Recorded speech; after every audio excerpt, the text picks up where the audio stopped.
사랑하는 성도님들, 오늘 이곳에 자신의 신앙을 지키고자 이 예배 가운데 나오신 성도님들을 사랑하고 축복합니다. 오늘 말씀은 덮어주지 못한 신앙이라는 제목입니다. 하나님이 우리에게 주신 말씀을 통해서 오늘 큰 은혜를 받기를 소망합니다. 하나님께서 인간을 지으시고 심히 보기 좋았더라 라고 말씀하셨습니다. 하지만 아담의 원죄로 말미암아 6장 2절에 보면 어떻습니까? 사람들이 자기가 하고 싶은 대로 아름다운 여자를 데리고 가서 아내를 삼게 되었던 것입니다. 성적으로 타락한 인간들의 모습을 보신 하나님께서는 한탄하셨습니다. 근심하셨습니다. 슬퍼하셨습니다. 너무나 안타까워하셨습니다. 그래서 인간에게는 가능성이 없음을 보셨습니다. 하지만 어떻습니까? 하나님께서 은혜를 입었던 노아를 통하여서 노아에게 방주를 짓게 하고 그의 가족들을 모두 들어가게 하신 것입니다. 하나님께서는 성적으로 타락한 그 땅에 있는 안타까운 사람들, 가능성이 없는 그 사람들을 이제는 물로 쓸어버리고자 결정을 하신 것입니다. 홍수가 그치고 하나님께서는 노아에게 무지개 언약을 통해서 다시는 이제 내가 홍수로 멸하지 않을 것을 말씀하십니다. 그러던 그가 포도나무를 경작하기 심기 시작합니다. 포도주를 마셨던 노아는 그만 술에 취해 벌거벗은 채로 눕게 되어버린 것이죠. 그런데 우리가 말씀을 통해서 알 수 있는 건 무엇입니까? 노아는 하나님께 은혜를 입었던 자라는 것입니다. 다윗으로 말하면 그는 하나님께 합한 자였다는 것이죠. 그러니까 하나님 앞에 은혜를 입었고 하나님의 말씀대로 살아갔던, 방주를 지었던 그러한 사람이라 할지라도 어떻습니까? 이렇게 연약한 모습이 있다라는 것이죠. 우리 21절 말씀을 함께 읽어보도록 하겠습니다. 9장 21절 말씀입니다. 같이 함께 읽겠습니다. 포도주를 마시고 취하여 그 장막 안에서 벌거벗은지라. 아멘. 이 사건을 통해서 우리가 알 수 있는 건 무엇입니까? 하나님의 은혜를 입은 자의 모습은 당대의 완전한 자 할지라도 과거가 아무리 하나님께 은혜를 받았다 할지라도 지금 현재의 모습이 어떻다는 것입니까? 술 취함으로 인하여서, 그러니까 포도주를 마심으로 인하여서 어떻게 된 것입니까? 벌거벗은 모습이 되었다. 그러니까 하나님과의 관계가 단절된 상황이 되어버렸다라는 것입니다. 술 취하지 말라, 이는 방탕한 것이라고 말씀했습니다. 술은 취한 것뿐만이 아니라 우리에게 분별력을 잊어버리는 그러한 기능도 있는 것이죠. 그래서 그의 행동을 보면 어떻습니까? 이 세상 사람과 다를 바가 없는 모습이 되었다는 것이죠. 또한 노아는요, 포도주를 마시고 절제할 수 있는 자세를 가지지 못했다는 것입니다. 포도주의 달콤한 매력에 빠졌고 그의 이성을 다 잃어버린 채 자신의 하체를 드러내게 되어버린 것이죠. 결국 그는 그 일로 인하여서 이성을 잃어버려 수치스러운 모습을 누구에게 보인 것입니까? 함에게 보인 것이죠. 우리 22절 말씀을 읽어보겠습니다. 가나안의 아버지 함이 그의 아버지의 하체를 보고 밖으로 나가서 그 두 형제에게 알림해. 아멘. 함은 아버지의 그 모습을 그 형제들에게 알려버렸다는 것입니다. 이것을 통해서 우리가 알 수 있는 건 무엇입니까? 함은요, 덮어주지 못한 신앙을 가지고 있었다라는 것입니다. 함은 아버지의 하체의 수치로운 부분을 가려주지도 못했고요. 그 아버지의 연약한 모습을 이해하지도 못했다는 것입니다. 그 두 눈으로 보니까 어떻습니까? 아버지가 내가 아는 아버지가 아닌 것처럼 보였다는 것이죠. 그러니까 이 함은 어떠한 일을 벌인 것입니까? 아버지의 그 연약함을 덮어주지 못했다라는 것입니다. 자식으로서 부모를 공경하지 못했다는 것이죠. 오히려 어떻게 되었다는 것입니까? 원어에 보면 나가드라고 되어 있습니다. 나가드라는 것은 히브리 말로 선언했다라는 거예요. 그러니까 형들에게 가가지고요, 아버지의 모습을 일일이 다 하나하나 고발해 버렸다는 것입니다. 여기에서 알 수 있는 것은요, 함의 성격은 포악하고 배반하기를 일삼으며 다른 사람의 허물을 덮어주지 못한 그러한 죄악을 범했다라는 것을 우리는 알 수 있는 것입니다. 그뿐만이 아니라 하나님께서 주신 계명 중 부모를 공경하라라는 그 말씀, 그 첫 계명도 지키지 못했다는 것이죠. 그러니까 부모에 대한 존경심이나 인간적인 연민이나 그런 마음이 전혀 없었다는 것입니다. 함은 남들의 허물을 들춰내고 상대방의 자존심을 상하게 하는 그러한 성격을 가지고 있었다는 것이죠. 오늘 말씀을 묵상해 볼 때, 오늘날의 시대를 생각해 볼 때 이러한 일들이 아주 많이 일어나고 있지 않습니까? 사람과의 관계에서 서로 친해지면 서로 감싸주고 이해해주고 용서해 주는 경우가 있지만, 그렇지 않고 내 눈밖에 나면 어떻습니까? 그 사람을 욕하는데 애를 쓰고 있습니다. 그 사람을 험담하는데 애를 쓰고 있는 것이죠. 그 허물을 감추어 주지 못한다는 것입니다. 그리고 자신이 의기양양 높아지는 그러한 세상 가운데 우리는 살아가고 있다는 것입니다. 함은요, 어떻습니까? 그 사람의 허물을 드러내 버렸다는 것이요. 아버지가 이러한 모습이다. 아버지가 나에게 보이신 모습이 참으로 수치스러운 모습이다 라는 것이죠. 바리새인들이 말한 것처럼 내가 저 사람보다는 나을 것이다 라고 생각을 한 것입니다. 오늘 함 역시 아버지의 아체를 보고 덮어주지 못하고 그는 아버지보다 자신이 더 낫다고 말하는 것입니다. 자신은 포도주를 마시지 않았고 벌거벗지 않았다는 것이죠. 사랑하는 성도님들, 이 말씀을 듣고 혹이라도 어떤 유혹으로 인해 죄로 인하여 조금이라도 찔림이 있다면 반드시 회개하고 누군가를 덮어주지 못했다면 우리는 덮어주는 그러한 신앙을 살아야 하는 것이죠. 왜 그렇습니까? 덮어주는 신앙, 남을 이해해주고 용서해주고 감싸주는 그 신앙이 하나님이 기뻐하시는 신앙생활이라는 것입니다. 그렇다면 오늘 말씀을 통해 두 번째로 우리가 할 수 있는 건 무엇이냐면 덮어주는 신앙을 가져야 한다는 거예요. 덮어주지 못하는 신앙생활이 아니라 덮어주는 신앙을 가져야 한다는 것입니다. 우리 23절 말씀을 함께 읽어보도록 하겠습니다. 셈과 야벳이 옷을 가져다가 자기들의 어깨에 메고 뒷걸음질 쳐 들어가서 그들의 아버지의 하체를 덮었으며 그들이 얼굴을 돌이키고 그들의 아버지의 하체를 보지 아니하였더라. 아멘. 이 사건을 통해 우리가 알 수 있는 건 무엇입니까? 함은요, 아버지의 하체를 보고 동네방네 소리 지르듯 형들에게 고발하고 선언하였지만 어떻습니까? 셈과 야벳은 아버지의 하체를 보지도 않았다는 거예요. 무언가를 들고 가서 아버지의 하체를 덮어주고 그것도 뒷걸음질 쳐서 나왔다라고 성경은 말하고 있는 것입니다. 겸손하게 뒷걸음질로 아버지가 계신 곳에 들어가 어떻습니까? 아버지의 하체를 덮어주고 가려주었다라는 것입니다. 사랑하는 성도님들, 예수께서 우리의 죄악을 덮어주고 가려주고 사랑으로 감싸주었다는 이 사실을 우리는 기억해야 한다는 거예요. 또한 무엇보다도 셈과 야벳은 무엇을 알았던 것입니까? 그의 아버지 노아가 하나님께 은혜를 입었다는 걸 알았어요. 그렇기 때문에 아버지의 그 연약한 모습을 보고 그 아버지의 모습을 덮어주는 신앙생활을 했다는 것입니다. 방주의 문을 누가 닫아주었습니까? 바로 하나님께서 닫아주셨죠.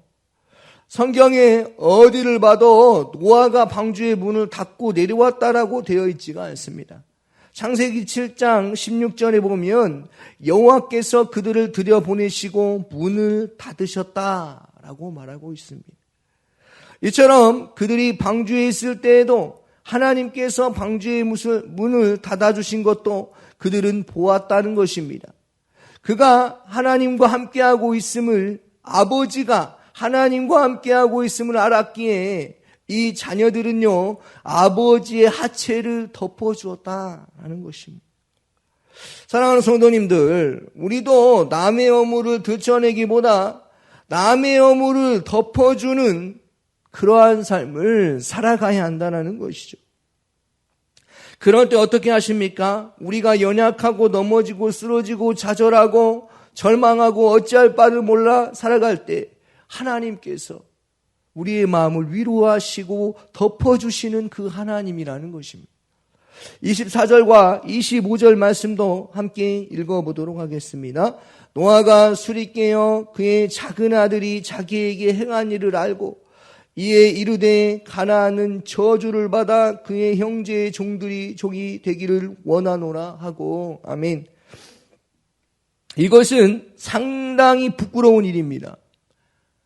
형제지간에 어떻게 보면은 완전히 가장 밑으로 떨어져 버리는 그러한 나락 같은 인생, 가나안이 저주를 받게 됩니다.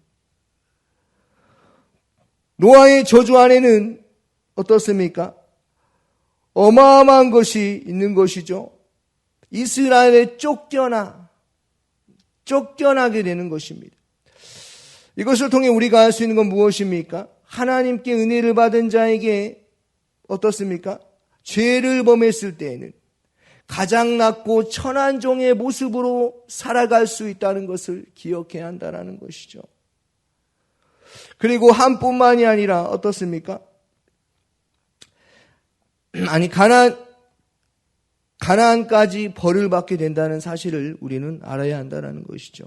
남을 판단하고 비판하고 그러한 일들은 하지 말고 항상 긍정적인 마음으로 다른 사람의 허물을 감싸주는 신앙생활을 하는 성도님들 다 되시기를 소망합니다. 왜 그렇습니까? 하나님께서는요, 단 한 번도 우리에게 부정적인 마음을 심어준 적이 단 한 번도 없으십니다. 하나님께서는 우리가 하나님을 통해 기뻐하라고 하셨지 어떤 사람을 험담하고 그 사람의 허물을 덮어주지 못하는 그러한 신앙생활을 하라고 하신 적이 한 번도 없습니다. 26절 말씀을 함께 읽어보도록 하겠습니다. 또 이르되 셈의 하나님 여호와를 찬송하리로다. 가나안은 셈의 종이 되고. 27절도 읽어보겠습니다. 하나님이 야벳을 창대하게 하사 셈의 장막에 거하게 하시고 가나안은 그의 종이 되게 하시기를 원하노라 하였더라. 아멘. 사랑하는 성도님들, 우리는 셈과 야벳의 그러한 신앙을 닮아가야 한다는 것입니다. 셈과 야벳은요, 거룩한 사람이었다는 것이죠. 그러니까 구별하였습니다. 지금의 그 상황에 어떻게 할 것인가를 어떻습니까? 아버지의 하체를 덮어주는 그 신앙을 통해서 우리가 알게 될 수 있는 것입니다. 그러므로 인하여서 셈과 야벳은요, 어떠한 것을 받게 된 것입니까? 하나님께 축복을 받았다는 것입니다. 노아는 자신의 아들 셈으로 인하여 여호와를 찬송하고 있습니다. 얼마나 부끄러웠겠습니까? 자신의 그 모습을 알면서도 부끄러움과 동시에 기뻐함이 넘쳤다는 것이죠. 사랑하는 성도님들은 어떻습니까? 우리가 이 세상을 살아갈 때 하나님 보시기 기뻐하는 삶을 살아가면 우리는 그야말로 감사함으로 살아갈 수 있는 것입니다. 그러나 하나님을 떠난 삶을 살아가면 부끄러운 삶을 살아간다는 것이죠. 그것은 무엇입니까? 남의 허물을 덮어주지 못했을 때라는 것이죠. 셈과 야벳이 자신의 허물을 덮어준 것에 대한 감사를 가지고 노아는 하나님께 찬송합니다. 그가 어떻게 하나님을 찬양하겠습니까? 아마도 눈물을 흘리면서 아들들에게 미안한 마음과 하나님께서 나를 사랑하시구나, 나의 수치를 덮어주시구나라는 그 감사함으로 주님을 찬양했을 것이라는 것이죠. 이를 통해 우리가 알 수 있는 건 무엇입니까? 하나님께서는요, 우리를 덮어주신다라는 거예요. 우리의 연약함도, 우리의 나약함도, 우리의 부족함도, 내가 더 잘 알고 있는 그 죄악도 하나님께서는 덮어주신다라는 거예요. 그러므로 우리가 알 수 있는 건 무엇입니까? 우리 역시도 우리의 연약함이 있지만 하나님을 찬양하고 찬송하는 자가 되게 하셨다라는 것입니다. 이것이 구원의 궁극적인 목적 아니겠습니까? 하나님을 찬송하는 자, 하나님의 영광의 그 인생 가운데 참여하는 자가 되게 하셨다는 것입니다. 하나님께서 셈과 야벳에게 축복하여 주셨습니다. 셈은 장막의 주인이 되게 하셨고, 셈은요 이방인이었지만 하나님께서는 이를 통해 이방인들에게도 구원이 있음을 말해주고 있는 것입니다. 하나님께서 선택하시고 노아에게 방주를 짓게 하셨습니다. 하나님께서 선택하신 그 사람, 그러니까 하나님께서 구원하신 그 사람은 실수를 했을지라도 어떻습니까? 예수께서 그의 허물을 덮어준다라는, 혹시 그가 죄를 범하였을지라도 사하여 주신다는 것을 우리는 알 수 있게 된 것입니다. 사랑하는 성도님들, 오늘 말씀을 통해서 혹여라도 누군가의 허물을 들춰내는데 1등 공신이라면 우리는 오늘 말씀을 통하여서 어떻습니까? 덮어주는 신앙생활의 자세를 가져야 하는 것입니다. 셈과 야벳이 어떻게 그 아버지의 그 하체를 보고 술을 먹고 벌거벗은 그 모습을 보고 어떻게 그 아버지의 그 모습을 가리면서 뒷걸음질 쳐서 나올 수 있겠습니까? 그것은요, 하나님을 경외했다라는 것입니다. 하나님을 경외하고 하나님을 바라보고 그 아버지의 하체를 덮어주었을 때 어떻습니까? 생각지도 못한 축복을 받게 되었다는 것입니다. 야벳의 자손들은요, 유럽과 아시아, 아프리카까지 차지하게 되었고 하나님께서는 그들을 창대케 하신다라는 것입니다. 오늘 말씀을 통해서 우리에게 깨닫게 해주시는 그 마음이 있을 줄 압니다.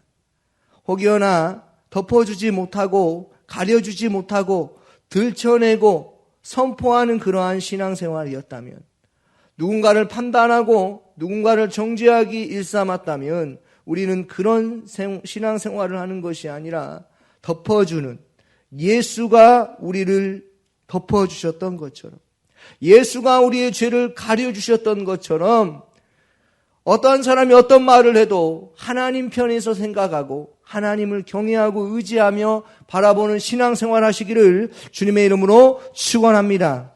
아멘. 오늘 주신 말씀을 묵상하면서 함께 기도하기를 원합니다. 성도님들의 가정과 직장을 위해서 기도하시기를 바랍니다. 귀한 마을과 정식 마을을 위해서 마을장과 순장과 순원들을 위해서 기도하여 주시고, 샤인 코스를 위해서 리더와 헬퍼와 게스트와 섬김을 위해서 기도하여 주시고, 성령 수양회를 위해서 특별히 기도해 주시기 바랍니다. 성령 수양회가 6월 10일로 뒤로 미뤄지게 되었습니다. 이는 우리가 더욱더 열심으로 기도하고 그 게스트들을 위해서 더 열심으로 그들이 예수님을 인격적으로 만날 수 있도록 기도할 수 있는 기회라고 생각이 되어집니다. 리더와 헬퍼와 섬김이들, 게스트들을 위해서 끊임없이 기도하는 성도님들 다 되시기를 소망합니다. 또한 담임 목사님의 건강과 성령 충만함과 사모님과 자녀들을 위해서 기도하여 주시고, 대통령과 이 나라와 이 민족을 위해서 기도하여 주시고, 해외 선교하시는 이 복음 선교사님, 우즈베키스탄에서 사역하시는데 그 땅 가운데 하나님의 말씀이 선포되어지고 복음의 물결이 흘러 예수를 믿는 믿음의 역사가 일어날 수 있도록 기도하여 주시고, 광신대학교 직원들이 예수님을 바라봄으로 정직과 성실로 근무할 수 있게 하여 달라고 우리 같이 함께 기도하며 나아가도록 하겠습니다. 기도하겠습니다. 사랑이 많으신 아버지 하나님 감사합니다. 하나님, 우리도 연약한 모습들이 너무나 많이 있지 않습니까? 부부관계, 자식관계, 또 이 세상을 살아가는 인간관계, 또 회사에서 하나님 아버지, 그러한 일들이 있지 않습니다. 주님, 우리가 연약한 자임을 기억하고 겸손하게 하나님을 경외하며 신앙생활할 수 있도록 하나님 큰 은혜를 베풀어 주옵소서.